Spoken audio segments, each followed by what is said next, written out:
Good morning to all of you. मैं सानू सिन्हा आप लोगों के सामने बच्चे लोग जितने भी जैक के 11th के बच्चे हैं जिनका कि बोर्ड का अपडेट अनाउंस हो चुका है, आप लोगों का 11th का एग्ज़ाम जो है 2 मई से मे भी होने वाला है। एग्जैक्ट डेट का जो है आप लोगों को एडमिट कार्ड मिलेगा तो पता चल ही जाएगा। और जितने भी लोग झारखंड से जितने भी बच्चे 11th कॉमर्स से जुड़े हैं तो आप लोगों से एक छोटा रिक्वेस्ट रहेगा कि ये वीडियो उन तक पहुंचाने का कोशिश कीजिएगा।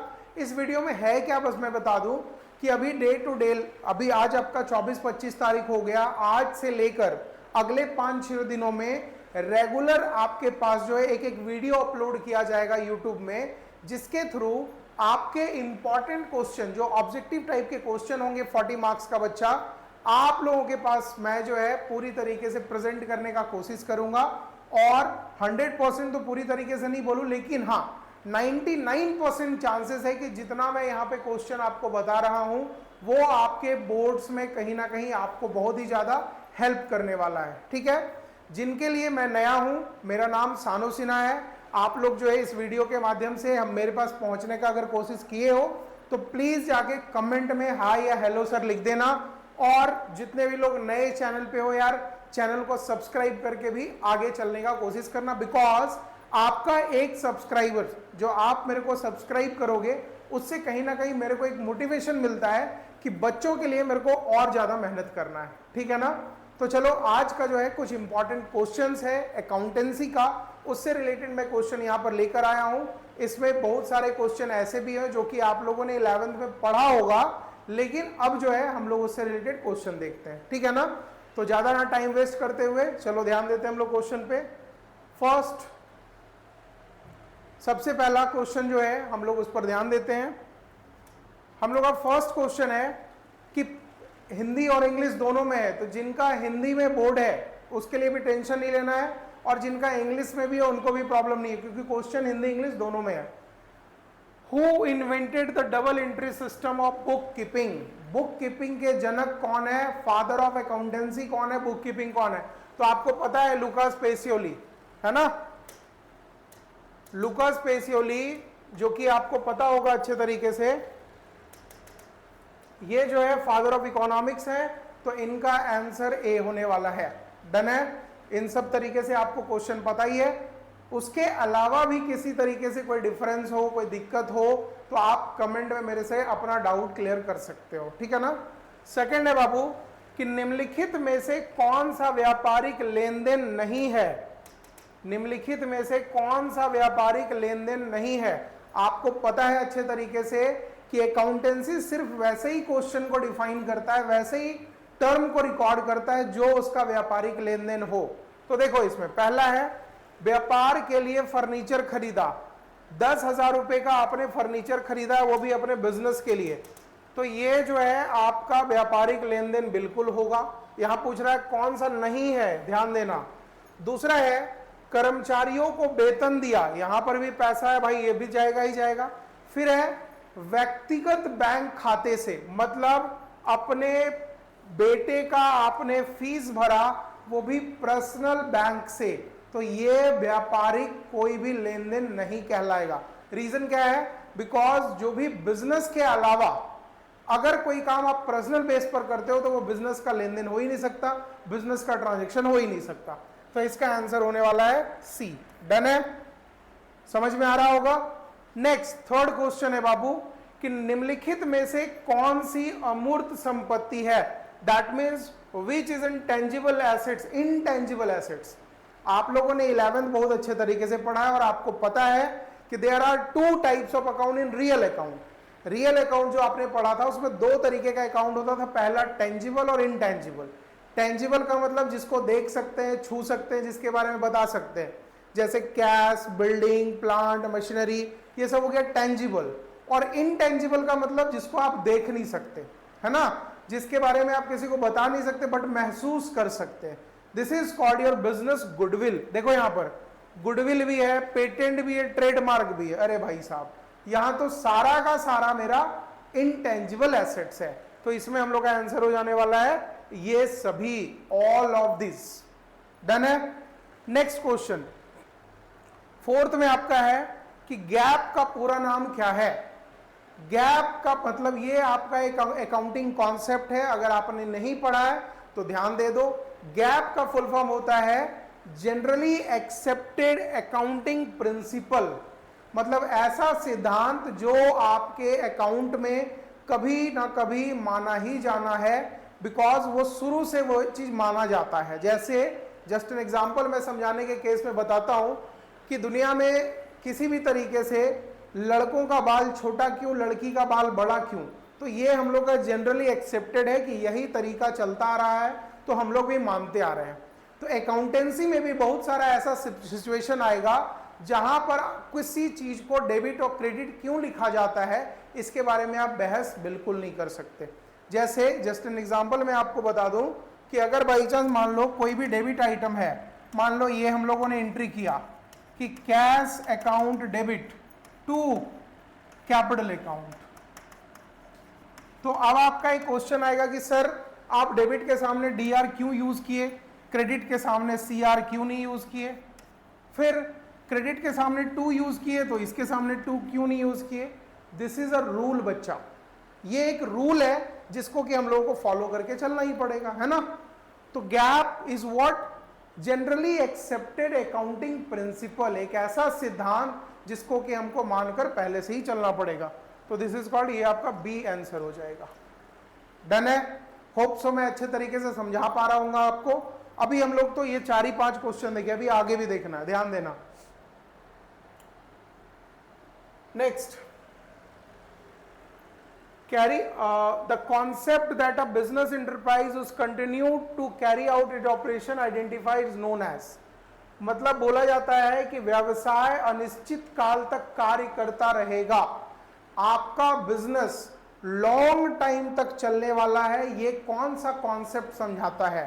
तो याद रखना आपके बिजनेस में जो हम लोग बात कर सकते हैं going concern concept, going concern concept ही ये चीज समझाता है, जिसको हिंदी में बोलते हैं चालू व्यवसाय संबंधी अवधारणा। ये एक ऐसा कॉन्सेप्ट है जो समझाता है कि बिजनेस आपका इन जनरल 3, 5 या उससे ज्यादा साल तक चलने के लिए ही आप अकाउंटिंग करते हो। जैसे एग्जांपल के बेस पर समझा दो कि बाई चांस मान लो आगे चल के होली दिवाली आने वाला है, तो होली दिवाली के लिए अगर हम बिजनेस करते हैं तो वो कुछ टाइम के लिए होता है, उसके लिए हमको प्रॉपर अकाउंटिंग करने का जरूरत नहीं है। लेकिन वैसा कोई बिजनेस जो कि लंबे समय तक चलने वाला है, वहां पर हम लोग चालू व्यवसाय मतलब गोइंग कंसर्न कॉन्सेप्ट को पूरी तरीके से ध्यान में रखेंगे। डन है। नेक्स्ट क्वेश्चन क्या है बाबू, लेखांकन मानक 6 संबंधित क्या है, अकाउंटिंग स्टैंडर्ड 6 किसको डिफाइन करता है। तो अगर आपने पढ़ा है तो बेस्ट ऑफ लक, नहीं पढ़ा है तो all the best. That is बोलने का मतलब क्या है कि अच्छे तरीके से ध्यान दे देना भाई। अगर आपने नहीं पढ़ा है तो अकाउंटिंग स्टैंडर्ड 6 जो है वो डेप्रिसिएशन को डिफाइन करता है, याद रखना। आपने 11th में पढ़ा होगा ये चीज, ऐसा नहीं है कि नहीं पढ़ा होगा, ये डेप्रिसिएशन को डिफाइन करता है। नेक्स्ट, लेखांकन मानक किसके लिए अनिवार्य है, accounting standard are mandatory for companies, partnership firm, charitable organisation या सोल प्रोप्राइटरशिप। तो याद रखना इंडियन कंपनीज एक्ट 2013 जब से आया है, उससे पहले 1956 हुआ करता था। तो कंपनीज के लिए ही अकाउंटिंग स्टैंडर्ड पूरी तरीके से कंपलसरी होता है, अदरवाइज किसी दूसरे बिजनेस में नहीं भी रहेगा तो चलेगा, कोई प्रॉब्लम नहीं है। तो इसका आंसर होने वाला है कंपनी। डन है। नेक्स्ट, प्रत्येक व्यवसायी लेन देन कम से कम डैश खातों को प्रभावित करती है। कोई भी लेन देन, मान लो आप मेरे को पैसा भेज रहे हो, मैं आपको पैसा भेज रहा हूं या ले रहा हूं, तो मिनिमम 2 अकाउंट को तो हमेशा वो प्रभावित करेगी ही करेगी। तो 1, 2 लिखा है, 1, तो यहां पर 2 कम से कम होगा। आंसर क्या होगा, 2 अकाउंट को कम से कम वो प्रभावित करती ही करती है। डन है। नेक्स्ट, जर्नल तैयार करते समय उसमें कितने खाने बनाए जाते हैं। अगर प्रॉब्लम है तो आंसर आप आराम तरीके से देख सकते हो। देखो यहां पे सबसे पहले कैसे बनता है, पहला हो गया डेट, दूसरा हो गया पर्टिकुलर, फिर हो गया लेजर फोलियो, फिर हो गया अमाउंट, फिर हो गया अमाउंट, दैट इज 1 2 3 4 5, 5 खाने बनाए जाते हैं। तो इन सब चीजों के लिए याद रखने का जरूरत नहीं है बच्चा, आप थोड़ा ध्यान भी दे दोगे, जितने लोग पढ़े हो, जो आप लोग एग्जाम देने जाओगे, इतना जो पढ़े हो उसी में से काम चल जाना है। डन है। नेक्स्ट है रोकड़ खाता है, कैश अकाउंट क्या होगा, cash is also a part of real account, याद रखना, बिकॉज आप उसको देख सकते हो, छू सकते हो, it is a part of assets, ये संपत्ति का रूप होता है, इसलिए वो हमेशा किधर दिखेगा, आपका रियल अकाउंट में दिखेगा। ठीक है। Next is what, GST stands for, ये सब लोग जानते हैं, जीएसटी का फुल फॉर्म होता है goods and service tax. Done. जाके गवर्नमेंट एंड स्टेट टैक्स मत मार देना, goods and service tax, that is वस्तु एवं सेवा कर, ये सेकंड इसका आंसर होने वाला है। ठीक ना। नेक्स्ट, खाता के बाएं पक्ष को क्या कहा जाता है, the left side of account.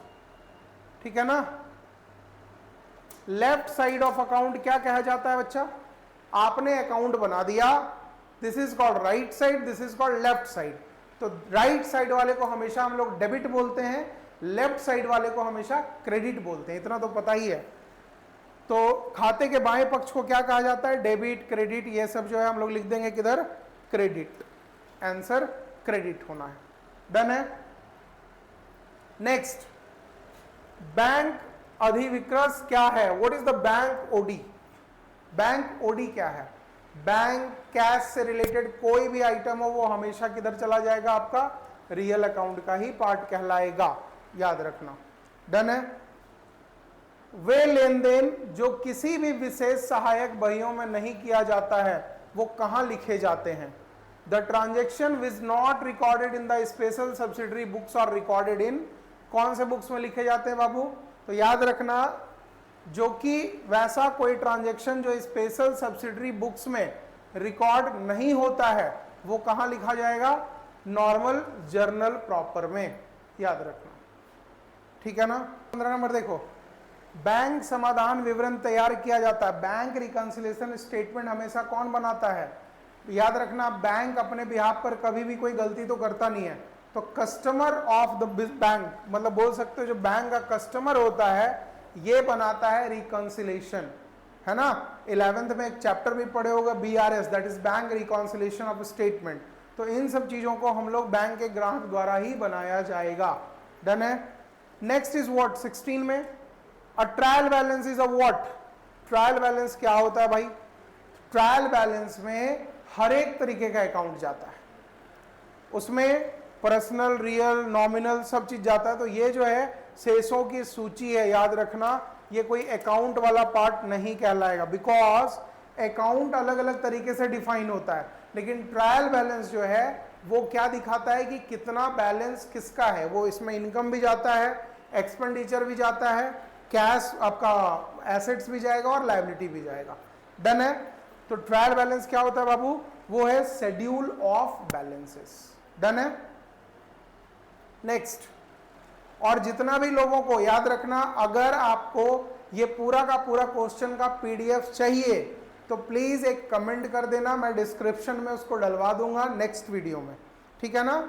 जितना भी क्वेश्चन मैंने अभी आपके लिए प्रिपेयर करवाया है वो आपके डिस्क्रिप्शन में प्रॉपर वे में डलवा दूंगा। ठीक है ना। चलो देखो इधर, अगर कोई लेन देन खैतानी करने से के समय पूर्ण रूप से छूट जाए तो उसको क्या कहते हैं, the transaction is totally omitted from the books is called what, error of, अगर गलती से छूट गया तो एरर ऑफ ओमिशन, यहां पर है देखो, error of omission. Next one is what, suspense account is prepared, कब बनाया जाता है, सस्पेंस अकाउंट का मतलब है कि कौन पैसा कितना कहां नहीं मिला है, इस चीज को जानने के लिए सबसे पहले हमको बनाना पड़ता है ट्रायल बैलेंस, और ट्रायल बैलेंस बनाकर जब हम कंप्लीट करेंगे तब हमको पता चलता है कि कौन पैसा कहां घटा है, डेबिट में या क्रेडिट में। उसके लिए हमको एक अकाउंट क्रिएट करना पड़ता है जिसका नाम क्या है, सस्पेंस अकाउंट। तो suspense account is prepared before trial balance, after trial balance, after final account, none of this. तो आफ्टर ट्रायल बैलेंस, ये बी होगा इसका आंसर। डन है। Next, two methods of preparing a trial balance. Trial balance दो तरीके से बनता है, एक टोटल मेथड, दूसरा बैलेंस मेथड। ये सब तो नॉर्मल चीज है, जब आप लोगों ने पढ़ा होगा तो आपको बिल्कुल पता होगा। अदरवाइज अगर आप लोगों ने किसी भी तरीके से 11th नहीं पढ़ा है तो अभी आपके लिए मैं हूं, किसी भी तरीके से डाउट है तो मैं बार बार बोल रहा हूं कमेंट करना, उस डाउट के बिहाफ में मैं अलग से वीडियो भी बना दूंगा आप लोगों के लिए, ठीक है ना। बिकॉज बच्चे याद रखना कि अब हम लोगों का इंस्टीट्यूट एक मिशन पे चल रहा है, एक विजन पे चल रहा है, जिसका मतलब है अब हर बच्चा होगा कामयाब। दैट मीन्स व्हाट, आप लोग गांव मोहल्ले जहां पे भी बैठे हो, अगर आपके पास ये वीडियो पहुंच पा रहा है तो उस बेसिस पर किसी को भी दिक्कत हो तो मैं हेल्प करने के लिए हमेशा से रेडी हूं, ठीक है ना। नेक्स्ट, टोटल और balance method, financial two methods और प्रिपेयरिंग। बैलेंस मेथड और टोटल मेथड, ये डी होगा इसका आंसर, डी है आंसर। डन है। नेक्स्ट, डेप्रिसिएशन क्या है? तो depreciation is just like a provision. क्यों प्रोविजन भैया?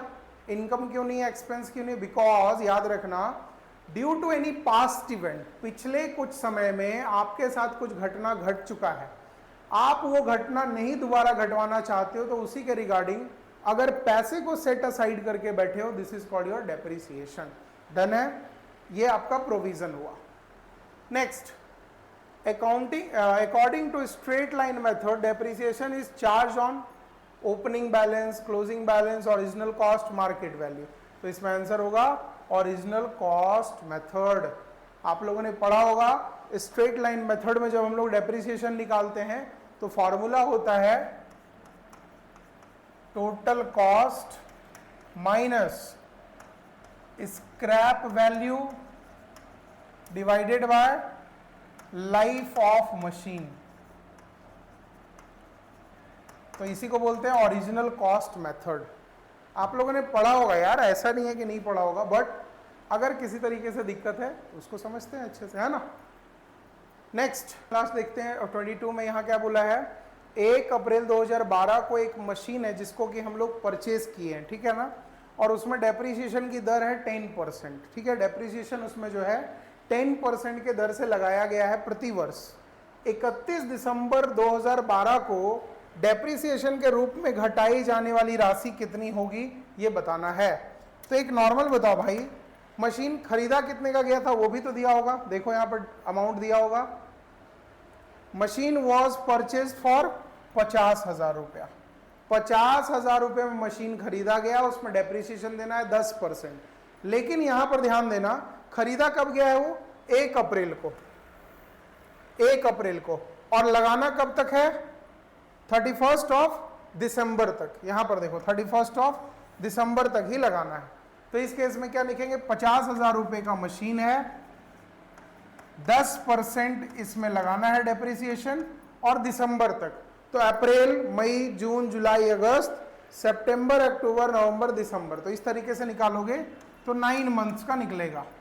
तो 3, 4, 2 0 2 0 चला गया, ये डाई हो गया, आ जाएगा आपका आंसर 3750, ठीक है। देखो इसमें आंसर है या नहीं है।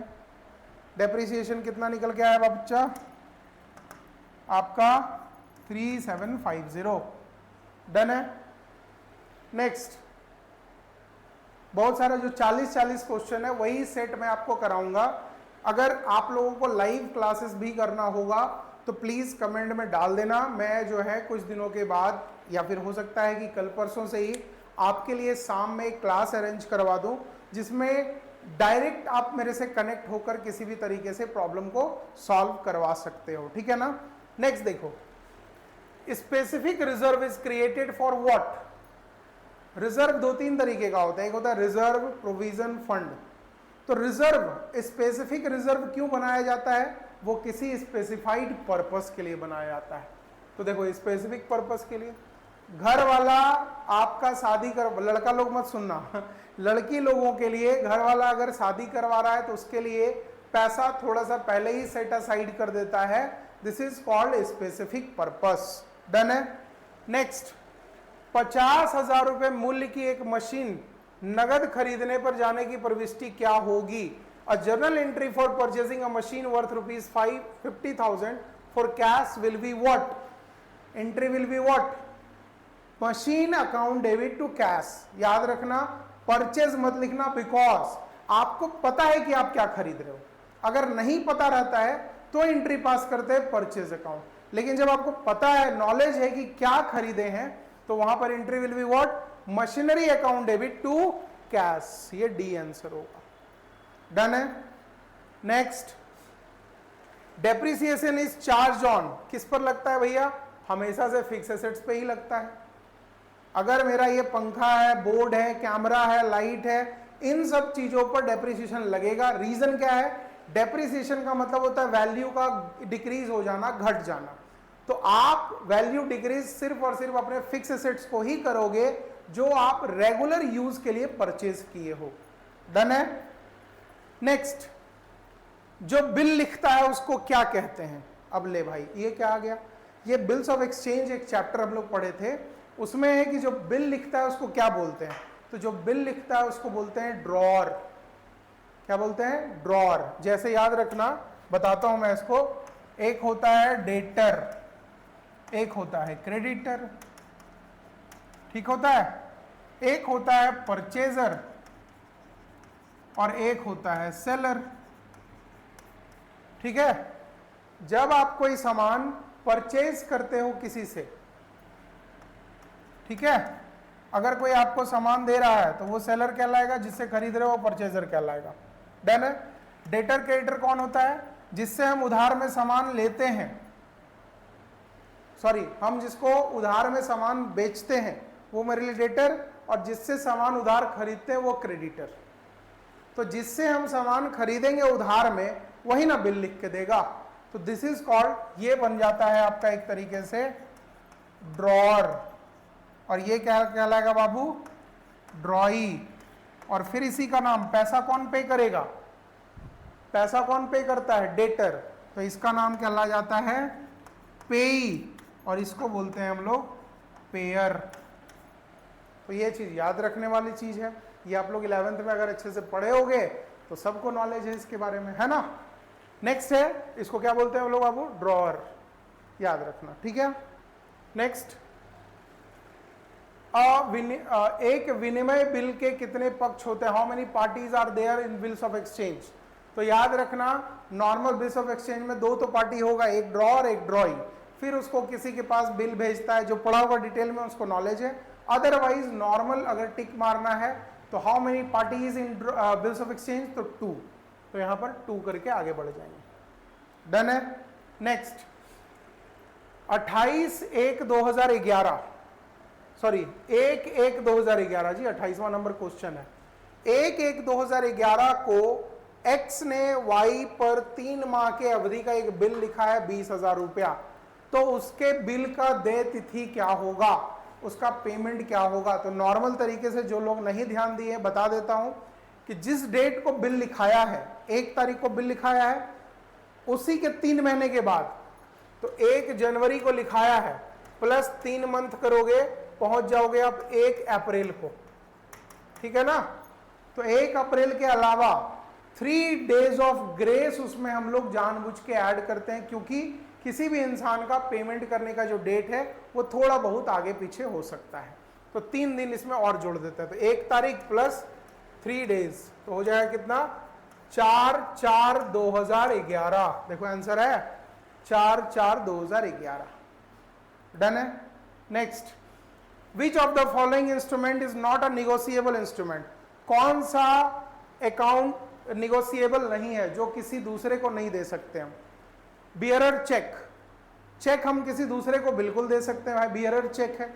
हम मान लीजिए ब्लैंक चेक आपको दे दिए कि भैया इतना तारीख को इतना पेमेंट कर देंगे, आप वही चेक किसी दूसरे पार्टी को भेज सकते हैं, बिल्कुल भेज सकते हैं, वो निगोशिएबल होता है। नेक्स्ट, प्रोमिसरी नोट, ये तो हमेशा से निगोशिएबल होता है। बिल्स ऑफ एक्सचेंज, ये भी निगोशिएबल होता है। एक है अकाउंट पे क्रॉस चेक। अब आप ही के नाम पर हम चेक लिख कर दे दिए कि भैया हमको रमेश कुमार फलाना ढिमकाना कुमार को पैसा देना है, तो वो चीज आप किसी दूसरे को नहीं भेज सकते हो। डन है। नेक्स्ट, यदि ए माल की बिक्री बी को करता है, if A sell goods to B, then the bill will be drawn by what? A B को बिल बेचा, ए बी को सामान बेचा, तो बिल लिखने का अधिकार किसको है? ए को है। जो बेचेगा उसी को ना अधिकार रहेगा, ए को है। लेकिन बिल कोई भी लिख सकता है, एक्सेप्ट करने का अधिकार ए को होगा। तो यहां पर आंसर आपका निकल के आएगा कि बिल लिखने का अधिकार किसको है? तो दोनों को हो सकता है, ये दोनों को होगा। डन है। Next, which of the following shows the financial position of business? आपके बिजनेस का फाइनेंशियल पोजीशन बड़ा है, छोटा है, कैसा है, अच्छा है, बुरा है, क्या देख के पता चलता है? आपके बिजनेस के बैलेंस शीट को देखकर पता चलता है। याद रखना, आपके बिजनेस का बैलेंस शीट में हमको पता चल जाएगा कितना एसेट्स है, कितना लायबिलिटी है, कितना क्या है, नहीं है, सब चीज बिजनेस का पोजीशन ही पता चल जाएगा। कहां से? आपके बैलेंस शीट से। डन है। Next, if diminishing balance method depreciation is calculated, opening balance, diminishing balance method depreciation calculate किस पर होता है? डिमिनिशिंग मेथड मैथमेटिक्स समझते हो, पढ़े होगे आप लोग। 100 रुपए का मशीन है, 10% उस पर डेप्रिसिएशन लगा, बचा 90 रुपया, फिर 10% लगा तो बचा 81 रुपया। तो हमेशा डेप्रिसिएशन इस वैल्यू पे लगता है, जिसको कि हम लोग ऑलरेडी बोलते हैं written down value, that is घटे हुए प्राइस पर। तो देखो, डिमिनिशिंग बैलेंस मेथड किस पर लगेगा बच्चा? अभी तुरंत मैंने बता दिया, क्या लगेगा? घटे हुए मूल्य पर लगता है, रिटन डाउन वैल्यू पर लगता है। डन है। नेक्स्ट, डैश का निर्माण अनिश्चित दायित्व के लिए किया जाता है। Dash created for unknown liabilities, जिसको बारे में कुछ नहीं पता है वो क्या क्रिएट करते हैं हम लोग? 3 चीज होता है, reserve, provision, fund. Provision depreciation, जिसमें हमको पहले से पता होता है कि कुछ लॉस होना है, this is called provision. Fund, जो स्पेशलाइज्ड हमको पता है कि यहाँ खर्च करना है। अभी आप 11th में हो, 12 जाओगे, कोचिंग करोगे, कॉलेज करोगे, स्कूल करोगे, वहां पर मिलने वाला कोई भी पैसा, मतलब उसके लिए रखा गया कोई भी पैसा फंड कहलाएगा। लेकिन रिजर्व एक ऐसा पैसा है जिसके लिए किसी भी तरीके का हम कोई भी डिटेलिंग पहले से नहीं करते हैं, तो दैट इज व्हाट अमाउंट। कौन सा होगा बाबू? रिजर्व। रिजर्व एक ऐसा पैसा है जिसका निर्माण अनिश्चित दायित्वों के लिए किया जाता है, हमको पता ही नहीं है कि कहां पर वो खर्च होगा। डन। नेक्स्ट, 20,000 में एक संपत्ति खरीदी गई, 10% वार्षिक दर की घटती शेष विधि के ह्रासित होनी थी, तो 3 वर्षों के बाद संपत्ति का मूल्य बताइए। Depreciation under reducing balance method. Reducing balance method को ही हम लोग WDV भी बोलते हैं, that is written down value method. तो देखो, 20,000 पर 10% लगना है। तो एक बात बताओ, अभी मैंने ये क्या समझाया? पहला साल 20,000, उस पर लगा डेप्रिसिएशन 10%, 2,000 लग गया, बचा कितना? बचा 18,000। फिर 10% लगा तो कितना बचा? 1,800। अब कितना बचा? 16,200। फिर डेप्रिसिएशन लगा 10%। दैट इज, अगर कोई पूछे कि तीसरे साल कितना पैसा बच रहा है, तो माइनस करते चले जाना। ये बचेगा 14,580, ये बचा आपका अमाउंट। डन है। कोई जादू हम नहीं कर रहे हैं, ना कुछ समझा रहे, बस नॉर्मल तरीके से चलते जा रहे हैं। 20,000 का वैल्यू था, उसको 3 साल तक डिक्रीज करते आए, तो डी नंबर ये वैल्यू आ गया 14,580। Done. Next, depreciation method, depletion method of depreciation is normally applied in case of wasting assets। समझना, क्यों समझना? डिप्लीशन मेथड का मतलब होता है वैसा मेथड, ये मेथड आप लोगों को इन जनरल 11th में ज्यादा डीप में नहीं पढ़ाया गया होगा, लेकिन अगर डिप्लीशन मेथड के बारे में पूछे तो वो वेस्टिंग एसेट्स पे ही लगता है। जैसे मान लो आपका कोयला का खदान, तो कोयला का खदान का कोई लाइफ तो होता नहीं है कि 5 साल, 10 साल, 12 साल चलने वाला है। वो डिप्लीशन मेथड का मतलब क्या हुआ, जितना वहां से कोयला निकला उस हिसाब से डिप्लीशन लगा के खत्म कर दो टन के बेसिस पर। डन। अब जैसे लाइट, जैसे अगर एक CFL लाइट हम लगाए हुए हैं तो CFL लाइट का भी एक उसको बोलते हैं मशीन वर्किंग आवर डेप्रिसिएशन, मतलब जितना उसका एक लाइव सेट कर दिया जाता है कि इतना साल या इतना घंटा ये चलने वाला है, समझ गए ना। तो यहां पर बोला डिप्लीशन मेथड मतलब रिक्तीकरण विधि जो है हमेशा क्षयशील संपत्ति पर लगता है, वेस्टिंग एसेट्स पर लगता है, टेंजिबल पर नहीं लगेगा, फिर इनटेंजिबल पर नहीं लगेगा, करंट पे भी नहीं लगेगा, वेस्टिंग पे लगेगा। डन है। Next, under fixed instalment method amount of depreciation goes, fixed instalment का मतलब हो गया एक बार जो डेप्रिसिएशन हमने फिक्स कर दिया वही जिंदगी भर चलना है। तो इसका आंसर भी तो और इजी हो जाएगा ना कि अंडर फिक्स इंस्टॉलमेंट में हमारा डेप्रिसिएशन का प्राइस कैसा होता है, कांस्टेंट होता है भैया, पूरी तरीके से कांस्टेंट होता है।